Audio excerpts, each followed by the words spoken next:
The subject for her talk today, as you can see, is higher education pedagogy, learning from the creative practices literature. I'm sure she'll give us some provocative and challenging ideas, so let's enjoy them. Vicky Gunn. Okay, can you hear me all right? Yeah, excellent. Right, so we're putting the lights down because I like using images. But obviously it also gives you space to check your Facebook and things if you decide that you don't want to listen. One of the things that's preoccupying me sort of at the moment is the conversation about the teaching excellence framework. Now, because I've come from beyond Hadrian's Wall, this conversation is filtering through indirectly because the Scottish system is not yet engaging with it. And one of the things you would discover if you read the document on teaching excellence that Charles referred to is that I don't believe in metrics, not for teaching and not for research. We have to be pragmatic, and we have to think in a very pragmatic way about how we're going to approach teaching excellence metrics. But what I want you to do now is suspend that thought and have a wee journey with me through some various different ideas that challenge the whole idea of these of the metricization of our practice. Okay, so something dystopian for you. I think this is a great image, and it says an awful lot about how people who don't teach think about what it is we do, which is that we plug our students' brains in, and then in some slightly weird Fordian way, we get them to shoot out standardized boxes of knowledge, whether that's learning gain or cognitive attribute or disciplinary attribute. That is my problem with a lot of what is being talked about at the moment, because what it does is it says, let's have a look at what a standardized intellectual activity is, and then we can see whether or not a student moves from 2% from that standardization or 10%. But basically, all the students are producing boxes, aren't they? So we can do this. Well, of course, that's not what they're doing, and that's not what we want them to do. And as teachers, I don't know about you, but I don't want to teach like this, except for in science fiction movies. Okay, so we tend to have a lot of passions. Most people come to learning and teaching days like this because they themselves have passions about what it is in their role they can do to improve teaching. And some of these passions are captured here. And one of the things I would say is there is nothing wrong with a passion at all. But we probably need to start to think about how those passions have become dominant in the research literature on learning and teaching, because that literature is what feeds policymakers, because they're not in the classroom, and therefore they start to think about education through compartments which represent our passions. Now, basically what that means is there's no body in it. It's all in the mind, it's all the ideal. And I refer to this as drone policy making. So it's a policy made at a distance with no apparent impact on the person who produces the policy. And I like this because it's how we make something. And you'll see as I go through this that making is becoming a more important part of my research area. And that's the question. And this is the question that actually the government should be asking. Not, can we measure learning gain? Well, yeah, if you define the parameters of what learning gain is, of course you can. The question is, how do we improve our students' learning, irregardless of what the learning gain, as defined as a very small parameter, is?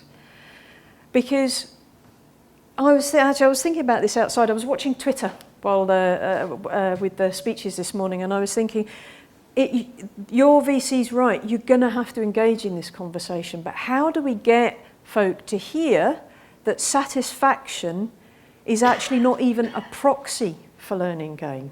All it means is satisfaction. So how are we going to get them to hear that? So that's one of those big questions.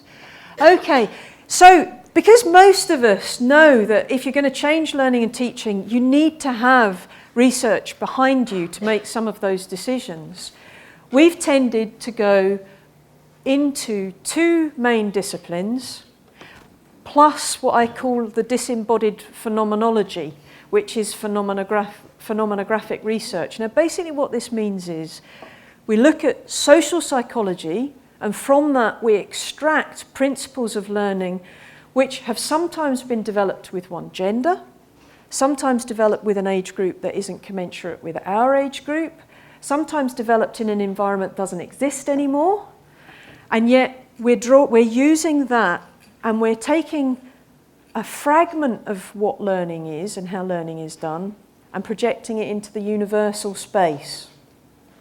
The other one we use is sociology, and actually in a sense sociology is coming to its fore at the moment. There's much more conversation about how power works in the classroom, and then how gendered identities, inclusive identities, mixed identities operate within those power dynamics. And this is great. I'm not knocking either of these. All I'm saying is they only represent maybe a quarter of what learning is. But what we've done is we've taken that quarter and we use it to help us understand things. Now, to give you an example of this, how many of you know the difference between deep learning and surface learning? Hands up. Anyone heard of deep surface? Yeah, okay. Phenomenographic. It's a phenomenographic piece of research that has informed that discourse.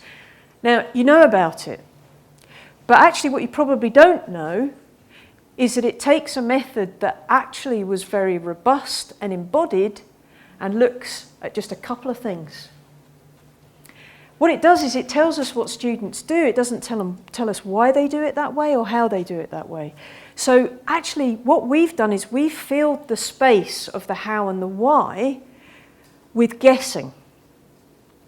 Now, what I am going to say to you is there's nothing wrong with guessing. But you just have to bear in mind, if you guess, you should always preface your paper with, I am guessing that this might work. Okay? It's what policymakers do all the time. And I know because I've written a fair bit of policy in my day. It's like, oh, well, we'll try this, see if it works. Okay, so these tend to be the research-informed foci that we use. And I just wanted to sort of reiterate the fact that these are based on a specific type of method and a specific type of reasoning. And I'm going to come back to that in a minute, because for me, this is what's important about how we think about teaching. What is it about reasoning that we do that encourages students to learn the way we would like them to learn? And I think one of the biggest surprises for me is just how many different types of reasoning there are and what happens when you privilege one over the other three. So we've got intellectual development and information processing, came out of the American context in the 60s and 70s. But that research, the first lot of research that was done, was all boys. And it was young men between the ages of 18 and 22 from middle-class American backgrounds. Then we've got increasingly discussions about the quality of interaction between peer and staff. And I think there's real movement here. But because folk are using social psychology rather than, say, philosophy, which is an interesting one, how they perceive those relationships is being determined by the disciplines that are producing the research. And so on, and you get round, you sort of get my meaning. So what we've ended up with is this, and I call this the dominant proxy of what we do. Basically, we want to find teaching methods that support sufficiency of understanding. Sufficiency of understanding. Can we get our students through? Can we help them get slightly better grades? Can we help them engage in the way that we think they should within the discipline? But how many of us know that the distribution graph for grades hasn't really changed very much in 20 years. 20 years of enhancement, and actually students' grade distribution. Has it changed so much? Sometimes, sometimes not. So what's the disconnect there? Because sufficiency is not necessarily enough. We've linked that to immediate subject area predetermined outcomes. And I'm not saying these are wrong, okay? I'm just saying this is what we've done. And career-wide approaches to learning, because we're aware that you can't just teach about the here and now. You've got to prepare students to have the attributes that they're going to use at least initially in their life once they leave the institution. None of this is wrong, but it's just missing something for me. It's missing the flame. Because if you said to me, why do you like working in the disciplines? I'd say, I like working in the disciplines not for sufficiency of understanding, although I think it's important to the students, but because actually I like thinking a little bit beyond that. I like to think a bit about what challenges the sort of dominant narratives in the environment that I work in. Now, most people would say that's critical thinking. And yet, if that's actually the proxy, then how do we get the students to do this?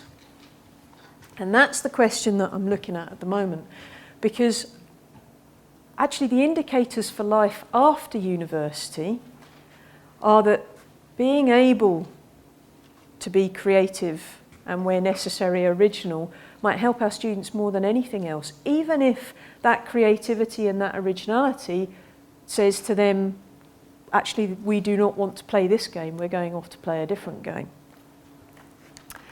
So, obviously there's loads of work on what creativity is and what originality is. I am going to, here's a new phrase for you. Okay, so when a policymaker uses this phrase, you know they're about to simplify something beyond what they should. I am going to strategically oversimplify something so that we can engage in it. Now, what basically that means is I'm taking a whole backstory away and giving you the headlines. And it may well be at the end of this talk you say, yeah, but it doesn't work like that, and then we can have the conversation. But basically, this is the current definition of disciplinary originality. So a student comes in and we teach them through a whole range of symbolic and explicit rules how to be in our culture. And from that, they understand what the limits of that symbolic culture is, and the really good students take the limits of that culture and they shift them. And they're the ones that are probably either going to get really good grades or really bad ones, but probably not much in the middle. Okay? And they get the really bad ones because of the arbitrary nature of what we see sometimes from students who are looking at it from a completely different perspective. For the discipline, you can only claim originality when it's externally validated by the discipline. So that's important because it means whatever we're encouraging the students to do, they have to recognise that there will be an audience of validation in it. It isn't just open-ended fun for fun's sake, although there's an argument for that too. All right, so why am I interested in this now as opposed to deep and surface learning? And I think it's probably because actually the disciplines we work in are and should be and must be dynamic cultures. They cannot be static cultures. And some of the problem with metricization for me is that it makes something static which is not inherently static. It's the difference between a discipline's heritage and the discipline as a living language.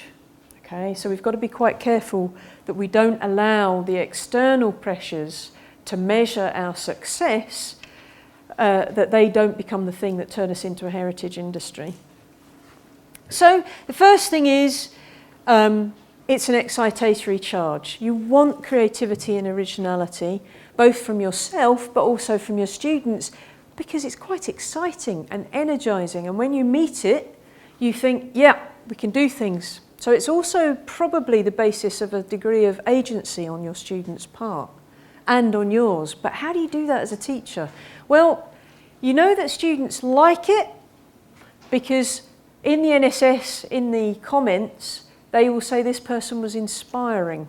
They were so passionate, enthusiastic about their area that they inspired me. So we know that it's a driver in your teaching. So that's the first thing. But it's also a social commodity, and this is what students find quite difficult to access. It means that we exchange, as teachers in the same discipline, we exchange ideas all the time, and that exchange is itself, it's a possibility for animation. So in that sense, it's a social commodity. It's an immaterial thing that we do and we do well. Now, if it's an immaterial thing that we do and we do well, how on earth are you going to measure that in a teaching excellence framework? You know, how many ideas did you have each week? Okay, well, I had 30 ideas and I shared them with my friends, so they're not really my ideas, so how do we measure that? So this is why I get a bit uncomfortable. And then, for some of our students, it's this thing that I call anticipatory temptation. It's that moment before they realise something original that makes them think there's something original for them to offer. And my way of explaining this is it's like a child waiting for Christmas. They don't quite know what it is they're going to get, but they know they're going to get something. So this is not a force that we should be ignoring, partly because I think Christmas should go on all year round, really. Okay, so quick summary, just to allow you to breathe. There's obviously more to teaching than we have in our research now, and yet policy will be drawn from that research, as well as a few other guesses. Maybe we should be thinking about creativity and originality as the focus of university teaching.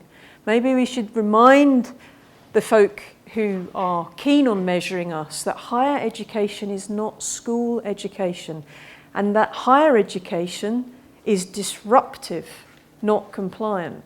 That the things that we want to do as teachers should disrupt all of the comfort zones that our students have, at the same time as holding them through that disruption so that they can move through the subject in the way that they want to. The trouble with disruption is, how do you measure that? I was more disruptive this week than Charles. Does that make me a better teacher? But Charles's grades are better than mine as a body, in a sense, to find a way of beginning to say this. Because it's all right being pragmatic, and we need to be pragmatic, but we shouldn't exclude the fact that while we're being pragmatic, we should be letting everyone know we're being pragmatic, and that actually higher education is about something more. And then the thing that really worries me, okay, so I'm a church historian by training, so my whole life is spent in little libraries looking at dots, basically, and getting very excited about whether they represent the Trinity or not. But I think this might be a problem. I think producing 150 of me for a field which hasn't employed any full-time staff for 10 years is a problem. I actually think that's a problem. So what can I do? How can I change the way the students might engage with that? So I moved to an art school to find the answer out. So if you were to ask me why on earth did I move to an art, why did I move? I've been at 18 years at Glasgow Uni, and I thought, well, because something's not right. Something in the way that we're working with undergraduates is not right. Let's try something different. Now, the next few quotes are sort of like a very powerful alcoholic drink, which is you look at it and you think it tastes quite nice, but you're not really sure what on earth they're talking about. Just bear with me. Okay, so if you look at what artists, designers and makers say, they talk about this sort of thing. Innovation requires thinking and doing at the same time about things we haven't imagined yet. It's lovely, isn't it? It's like a piece of poetry and you think, oh, that's fine. Huh? Okay, so I haven't imagined it yet, but I'm doing it or I'm thinking it or there's something going on here. Or they say it's the space of the unthought or the not theory or preconfigured reason. And I'm going to come back to preconfigured reason in a minute. And then there's some an area that I'm working on, which is how creative people have a particular sort of will that is driven from something within them. Now, everybody hates this because we've got ourselves into a bit of a binary between nature and nurture. But actually, if you look at the literature now that's beginning to be developed on creative will, folk are really trying to get a handle on the potential for an animating spark and whether or not we can switch it on. So I'm quite interested in that. And are there anyone who's done any Lacan in the room? Okay, so the post-Lacanians are into this big time. So that's just, if you're doing that, you should look at some of the newer stuff that's coming out. Then you've got the designers. And this, I love this top one. It's like, it's a process and a feeling. Now, somebody sent me a tweet this morning and said, how do you assess a process? Who was that? Who sent me that tweet? Because now, I was like, oh, okay, how do you assess a process? And actually, if you talk to designers about writing for the ref, what you discover is they're really struggling to articulate for the ref what it is they do in a way that's acceptable for the ref. And then there's this idea that the design process is actually something creative that pushes a new reality, that introduces a new reality. Now, novel and appropriately useful has been generated as a definition of creativity in the 1950s. But what's really interesting is that same definition had a third category in it, which was satisfying. And no one puts that in. So that's just to warn you, if you're using that, satisfying's there. So, and then there's this thing about time. So, okay, anyone want to try and explain that one to me?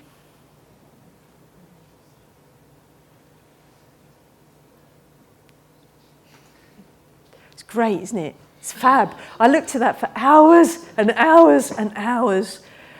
And I'm going to try and explain it as best I can. And in doing that, I'm going to take something away because I'm going to put things into categories that are all embedded in one thing. But I want to read you something. And you're just to bear this in mind while I do the rest. And it's a quote from the poster out there. And the people who put the poster together will know that it's theirs. And I thought, oh, this is perfect. This explains exactly what I'm about to try and theorise. I found that I was building subconsciously, but when the model was done, I knew exactly what I was thinking, and it really helped bring a lot of my ideas to the surface. Okay, so that's that's this anticipation thing, preconception, subconsciously the student uses as a phrase. So, what does that all mean? Okay, in art schools, they try and materialise all of these rather poetic statements. And then the students try to make meaning of them. So the teaching in art schools is around those sorts of statements. But the academics who teach in the art schools don't talk like that. It's people like me who come in and watch them who talk like that. They don't tend to necessarily express it that way. So there's a question. How do you measure teaching excellence in an environment where theorists and policymakers try and articulate what it is they see being done, but then the people who are doing it get assessed on that representation, not on what they're doing? Okay?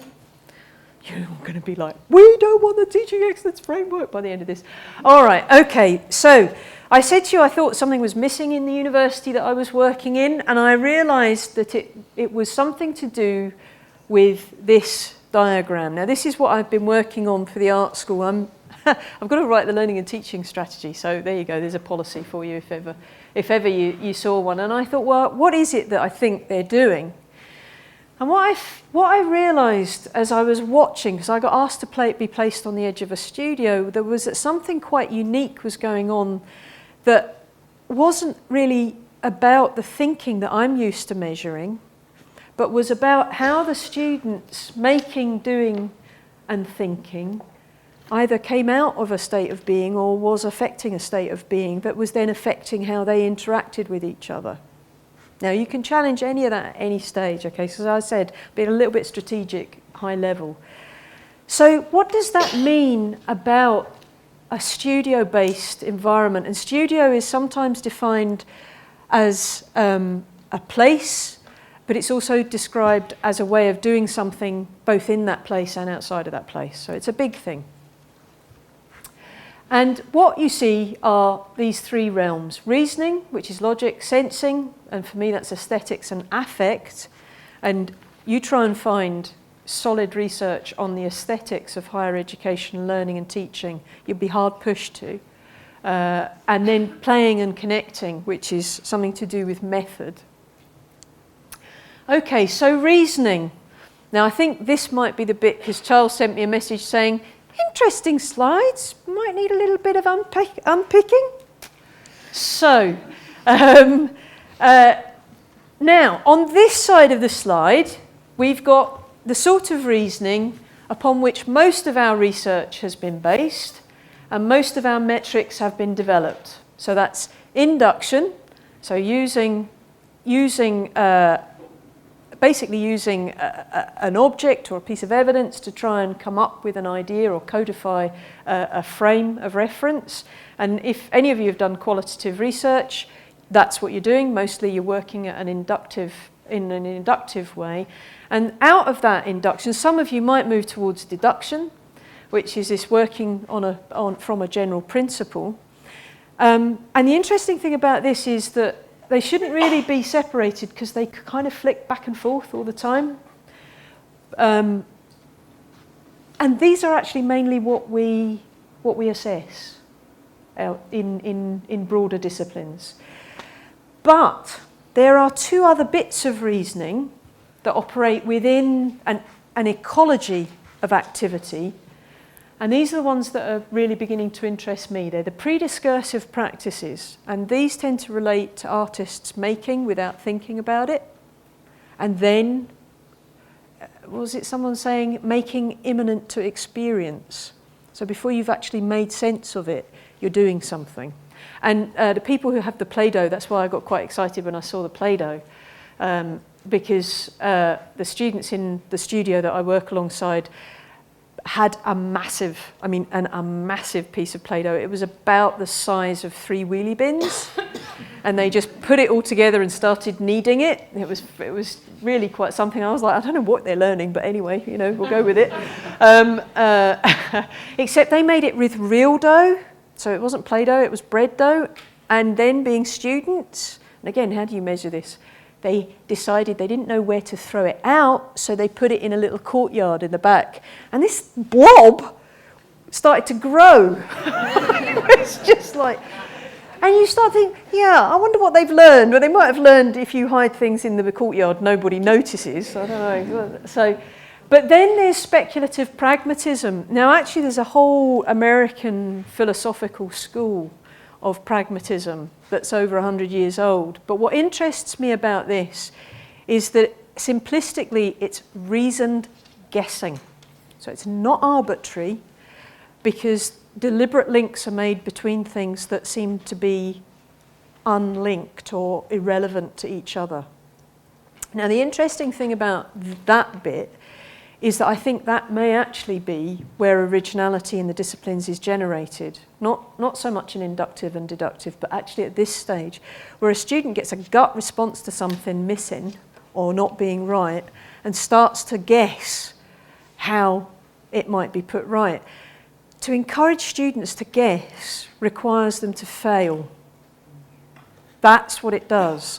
It requires them to fail and for us to be able to say, ooh, oops, try again. And our structures are not set up for that. Our structures are set up for not fail. Make sure you don't fail, which means that they're taking fewer risks. So how do we argue with the government on speculative pragmatism, which just basically means our students can go a few years with lots of failure in the degree programme? How do we persuade the government that actually that is a method that is of value to our disciplines, and probably with the big questions like globalization, really important? Because the last thing you want really is students unable to take risks and then measure the impact of the risks that they've taken. And that's the other side of this. How do we get students to take risks and then accurately tell us what the potential damage of that risk was.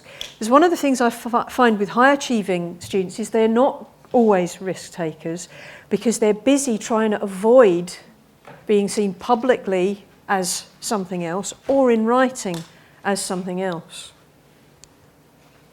So what? Okay, so this is my point.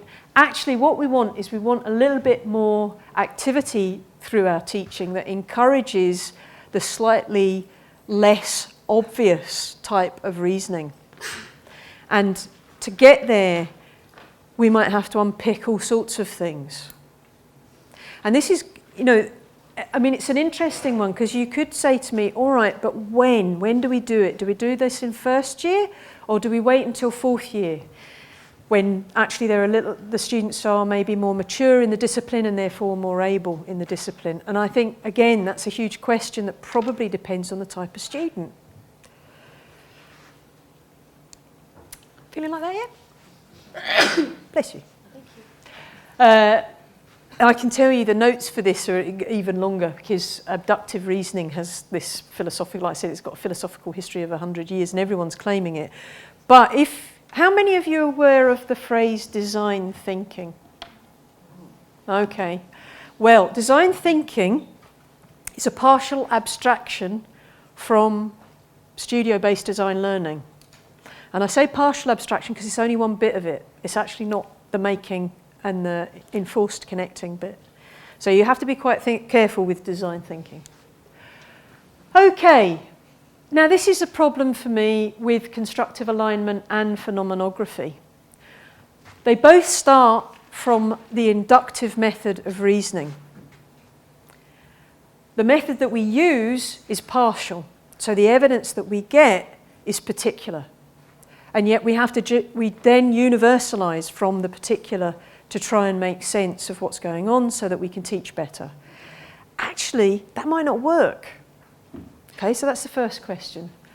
We focus on students identifying appropriate salience almost exclusively. So you might say, well, what's the other bit?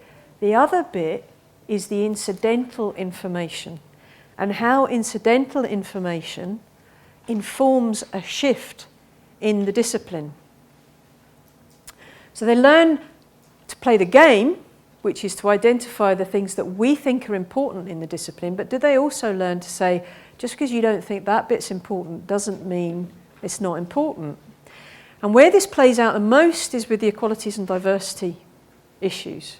So there's a big debate going on in the southeast of England at the moment, and it's a group of people who are working with something called Why is my curriculum white?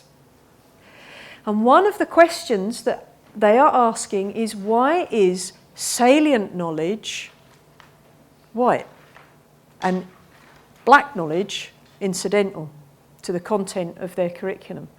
And I think, yes, absolutely, it's about time. Same with the economics students at Manchester.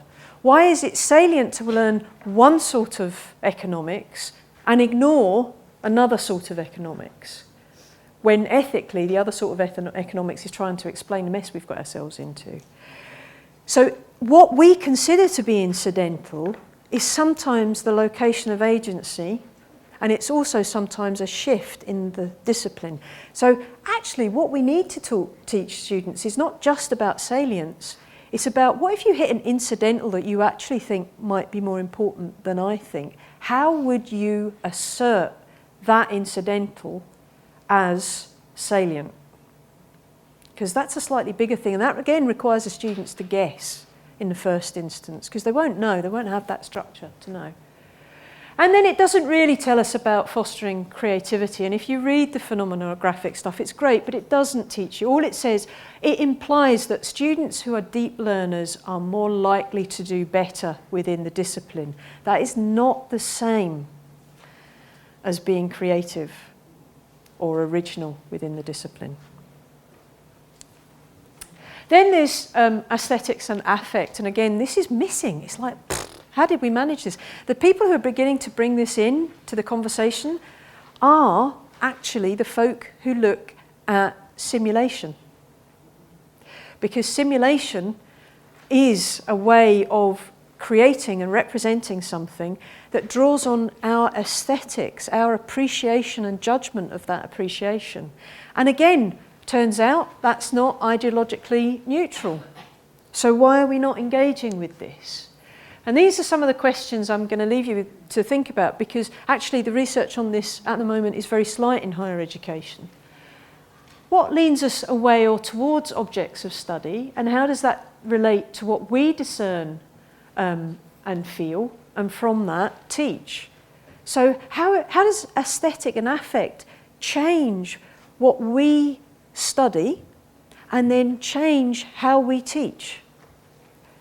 And is that value neutral, or is it actually heavily laden and loaded, particularly in socio-cultural terms? Then how does this affect the way we make sense of our students' learning? So if you've ever written lazy on an essay, which I'm sure you haven't, but I have seen written on essays, someone there is making a judgment about what they can see in a student's piece of work, and then they're changing the judgment from this doesn't fulfill the criteria of this assessment to you've obviously not bothered. Okay, there's an aesthetic judgment about what appreciation is there. So we kind of have to think about that. And then how do spaces, objects, and the immaterial in which our teaching occurs influence how we teach? Well, here's a space that has a particular aesthetic, and for some of you, you'll love it, and for others, you'll think this is ridiculous. Students can only get about 10% of whatever I'm saying. Why have I got them in this room?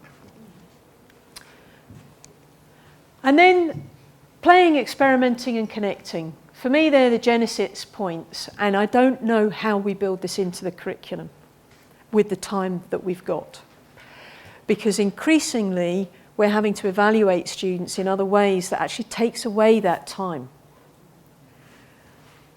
How do we make it embodied as well as cerebral? So how do we get folks to recognise the environment and become aware of what they're learning and how they're learning it in the spaces they're learning it? And if you want to know about students' aesthetics, what you do is you get them, after a year, you get them to draw a map of the campus.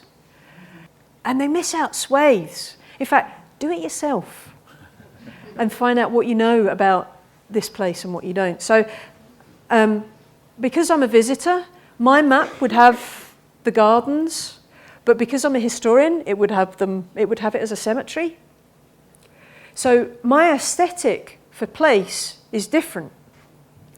Actually, it would also have a group of students who were doing some sort of team building thing this morning, which was hilarious as well. And then there's this link of the seemingly irrelevant to the topics of the discipline.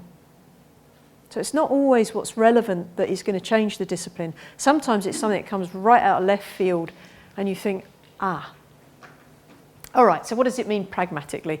Okay, so the first thing is, can we curriculum map for the different types of reasoning where students are encouraged to become aesthetically aware and playful experimentation? Can we do that? Is it possible to do that? Is it possible to look at a whole programme and say, well, they're getting this sort of reasoning here, they're getting that sort of reasoning there. This will encourage them to do that. This will encourage them to do that. So that's the first question. Can we do it? And I'm not saying we can, I'm not saying we can't. Just can we do it? Then, is it possible to manage the curricular structure so that we can assess progressive reasoning that isn't just inductive or deductive? Now, the art school, of course, will tell you, yes, that's what they do all the time, but it requires qualitative judgment, and most of what we do these days with assessment is criteria-based, criteria-referenced. So it means we've got to take a step out and say, right, well, actually, how do you do that? How do you do it properly? Can you use a 22-point scale? How do we disorient students without terrifying them? Because that's the other question. They'll not learn to take risks until they've done it a couple of times and not died. Okay? So how do we do that? And then how do we make students aware of the fact that the act of making something, even an essay, helps them reveal to themselves what it is they need or want to learn? And again, How on earth are we going to get that into a teaching excellence framework? You can see the government would love me, wouldn't they? Yeah. Okay, so why bother? So this is just my sort of parting shot. First of all, the disciplines are our lifeblood. They are what we are in some respects. We're more than that, but the disciplines are important, and you can't pretend they're not. Higher education is about the disciplines and educating within and through the disciplines. That's a slightly different thing to secondary education, which is about education and the disciplines. The symbolic order is different, the signification is different. How can we revitalise content and methods at a time when we're increasingly being asked to take more students in and build rooms that actually look very much like 16th century lecture halls, just bigger? How do we stop the students being instrumental? Because if we know that the excellence frameworks lead towards pragmatism that moves towards instrumentalism, we also know that there's a fine line between encouraging deep thinking and coaching students, and they pick it up pretty quickly. So how do we shift that? How do we enable students who come from diverse backgrounds to recognise their own creative agency, even when that is contrary to where the discipline is going? Because sometimes the discipline is wrong. And then, obviously, how do we fight back against metricisation? And if postcard with that on, that'd be great. I'll make a policy out of it. And that's really all I wanted to say. But it was to try and get you to think just a bit differently about what it is we're trying to do in higher education, and not be swayed too much by policymakers who are using very partial ideas to universalise from. Okay, I think that's it. Yep.